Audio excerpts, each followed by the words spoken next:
Olá galera, tudo bem? Professora Diana Faustino. Dessa vez iremos falar um pouquinho sobre a Primeira Guerra Mundial, tá certo? A Primeira Guerra Mundial, né, que habita aí o nosso imaginário, e ela vai começar, né, em 1914, vai durar aí aproximadamente 4 anos e vai encerrar em 1918, tá certo? Então a gente nessa aula vamos entender alguns dos antecedentes que proporcionaram a Primeira Guerra Mundial, porque sempre costumo dizer o seguinte: uma guerra, ela não tem uma data marcada, tá certo?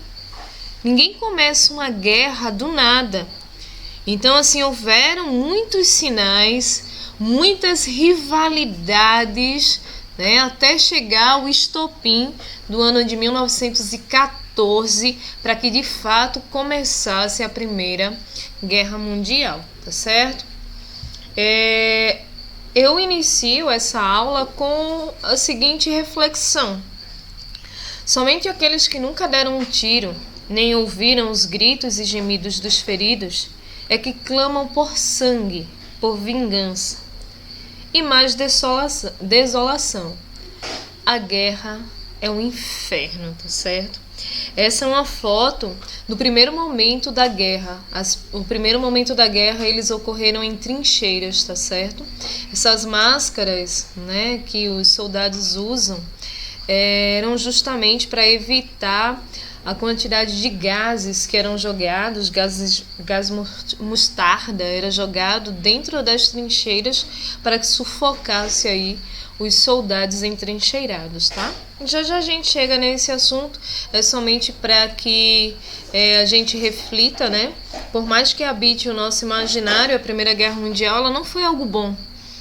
Morreram em média 22 milhões de pessoas e ficou conhecida como a Grande Guerra. É claro, porque eles chamavam de a Grande Guerra porque eles não acreditavam que havia uma Segunda Guerra Mundial, né? Então, coincidência ou não, após o término da Primeira Guerra Mundial, praticamente 20 anos depois, ocorreu uma Segunda Guerra Mundial. Então vamos entender o porquê, tá certo? A Primeira Guerra começou, beleza? Vamos entender como é que estava a Europa naquela época. A Europa na época do século XX, né, final do século XIX, início do século XX, vivia um período chamado Belle Époque, tá?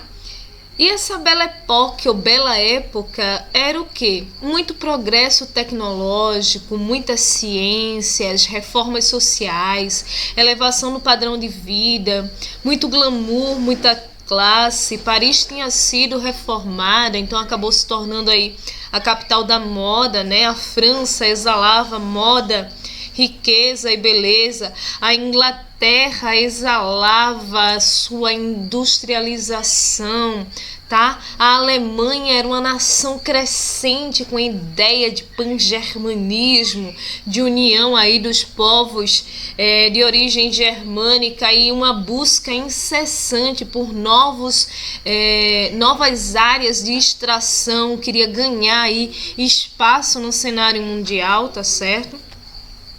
Havia um crescente nacionalismo entre as pessoas que viviam na França, na Inglaterra, na própria Rússia, tá certo? As pessoas, assim, viviam um período muito motivador, um período em que eles estavam, né, esperando por grandes acontecimentos, certo? É claro que sempre foram em busca de novos mercados consumidores. Por que em busca de novos mercados consumidores? Porque os países do continente americano, eles já haviam, tá certo, se tornado independentes.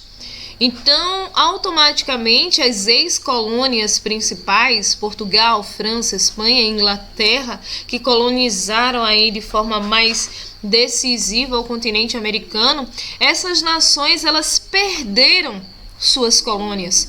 Pelo fato delas perderem suas colônias, os países europeus se voltaram para a África e para a Ásia em um processo chamado imperialismo ou neocolonialismo, tá certo? Nova colonização. Então os países, né, grandiosos, os países numerosos aí no território da Europa começaram a se voltar para a África e para a Ásia em busca de novos mercados de extração, novas áreas de colonização, tá certo?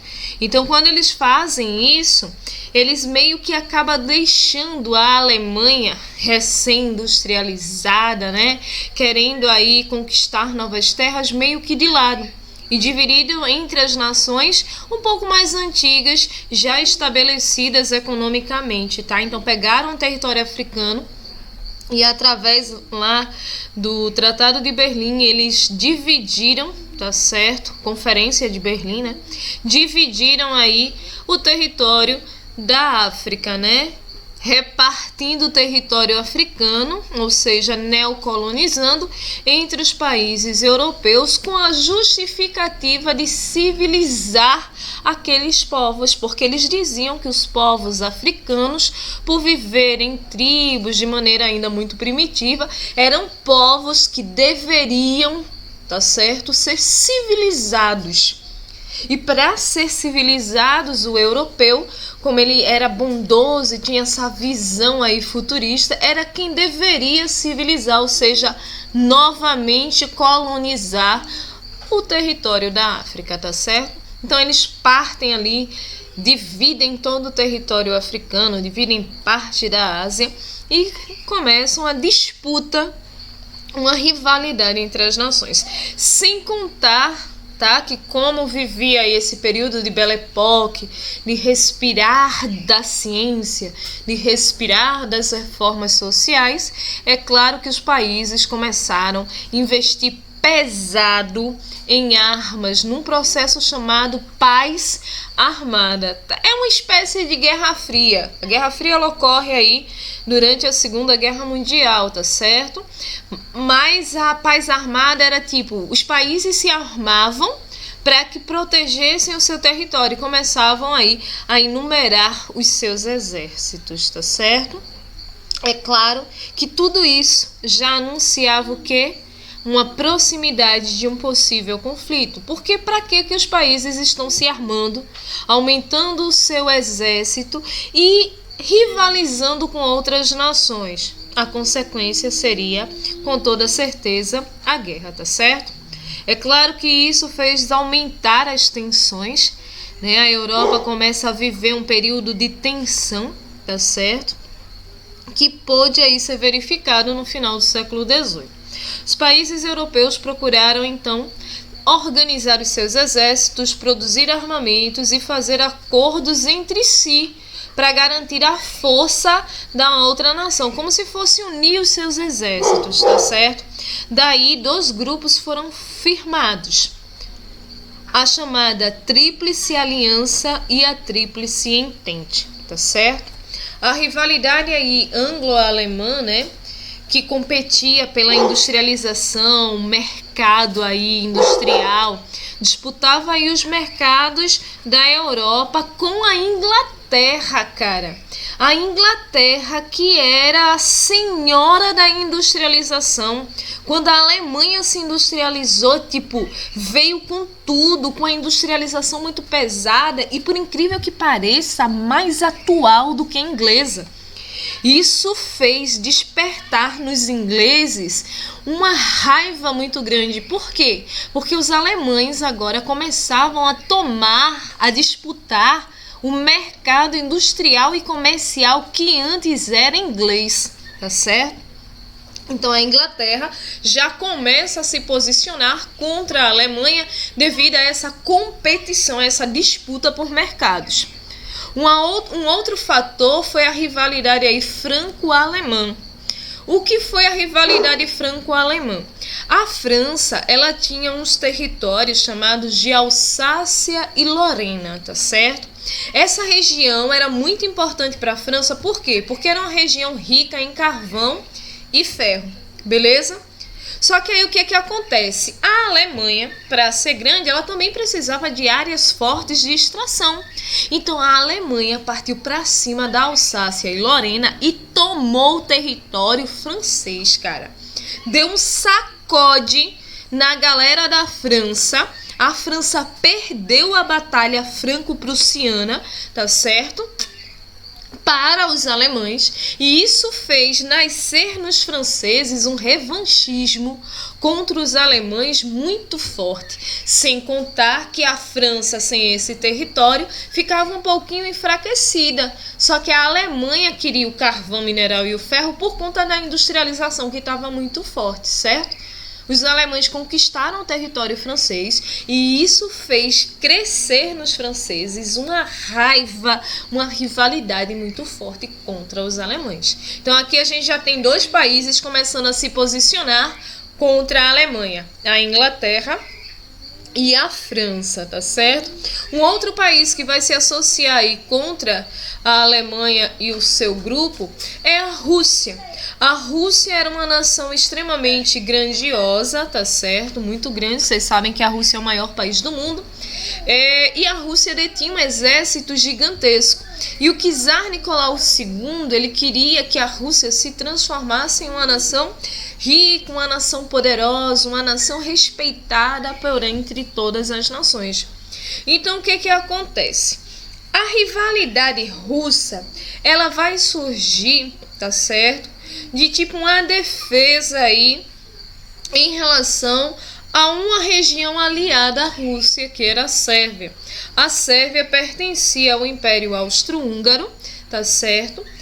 E a Sérvia, eles não gostavam é claro, estar anexado ao Império Austro-Húngaro. Por quê? Porque eles eram um país independente e os austro-húngaros, anexaram eles, foram lá, guerrilharam, batalharam e conquistaram o território sérvio, tá certo? Só que, é claro, conquistaram o território e conquistaram também a inimizade da população sérvia. Os sérvios, que eram aliados dos russos, porque os russos não tinham caminho, uma saída para o mar, tá? Não tinham uma saída para o mar e eles usavam os acessos relacionados ao território sérvio. E agora os sérvios pertenciam à Áustria-Hungria. Então os austro-húngaros se associaram aos alemães porque os alemães ofereceram proteção militar, beleza? Caso os russos decidissem aliar-se aos sérvios, né, e reconquistar o território de volta. Resultado, né? A Rússia acaba criando um revanchismo em relação à Alemanha nesse sentido. Então, a França, a Rússia e a Inglaterra vão formar o primeiro grupinho, que é a Tríplice Entente, e a Alemanha, a Áustria-Hungria, que era o país que eles protegiam, tá certo? Já que não tinha um exército muito forte, beleza? E a Itália, que desejava ser grandiosa como era no período da Idade Média, acabam formando outro grupinho chamado de Tríplice Aliança, joinha? Então veja que nesse primeiro momento os grupos começam a se organizar por rivalidades econômicas, perdas de territórios, disputa pelo território, como é o caso ali da Sérvia, né? Da Áustria-Hungria e da Rússia, tá certo? E a busca de se tornar grandiosos, como a Itália e a Rússia. Nesse primeiro momento de Primeira Guerra Mundial, a gente vai encerrar por aqui, porque senão o vídeo ele vai ficar realmente muito longo. Mas nas próximas aulas nós temos o desenrolar desse assunto, joinha? Até a próxima, fiquem com Deus e não esqueçam de fazer aí as atividades, beleza? Tchauzinho!